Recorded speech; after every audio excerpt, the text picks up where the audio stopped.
کیا آپ جانتے ہیں رزق کے 4 دروازے ہیں؟ جانیے کون سے۔ اللہ پاک نے رزق کے 4 دروازے رکھے ہیں۔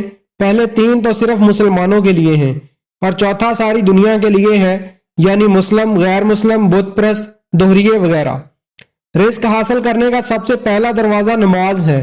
جو شخص بھی نماز کا اہتمام کرتا ہے اللہ پاک اس کو برکت والا رزق عطا فرماتے ہیں۔ اہتمام یہ ہے کہ نماز کے وقت سے پہلے یا وقت ہوتے ہی اس کی تیاری میں لگ جانا اور وقت پر نماز ادا کرنا۔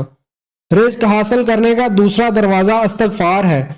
جو شخص کثرت سے استغفار کرتا ہے اللہ پاک اسے غیب سے رزق عطا فرماتے ہیں، کیونکہ ایک حدیث کا مفہوم ہے کہ جو کثرت سے استغفار کرتا ہے اللہ پاک اسے ہر غم سے نجات عطا فرماتے ہیں، ہر پریشانی میں راستہ دیتے ہیں اور ایسی جگہ سے رزق عطا فرماتے ہیں جہاں اس کا گمان بھی نہ ہو۔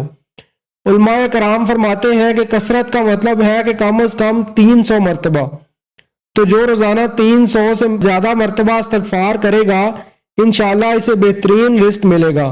رزق حاصل کرنے کا تیسرا دروازہ تقوی ہے۔ تقوی کے معنی گناہوں سے بچنا ہے۔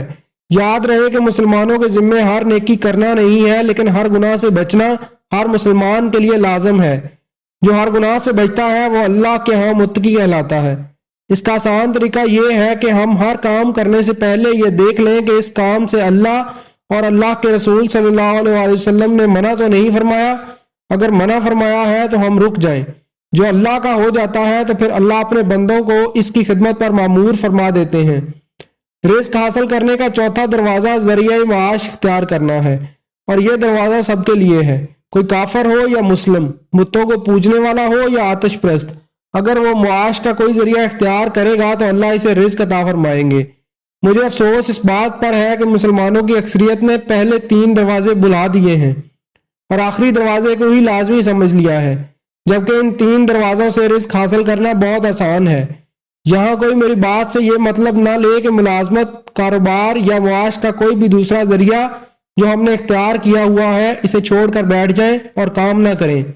کام ضرور کریں، لیکن اگر ہم چوتھے دروازے کے ساتھ ساتھ پہلے 3 دروازوں کو بھی استعمال کریں گے تو ہم تھوڑی محنت میں زیادہ رزق ملے گا، ہماری مشقت کم ہو جائے گی اور ہماری کمائی غیر ضروری جگہوں پر نہیں لگے گی اور ہمارا مال ضائع نہیں ہوگا۔ اگر آپ نے ہمارے چینل کو ابھی تک سبسکرائب نہیں کیا تو آپ سے گزارش ہے ہمارے چینل کو ابھی سبسکرائب کر لیں اور ساتھ بیل کے بٹن کو بھی کلک کر لیں تاکہ ہماری نئی آنے والی ویڈیوز آپ تک ٹائم سے پہنچ سکیں۔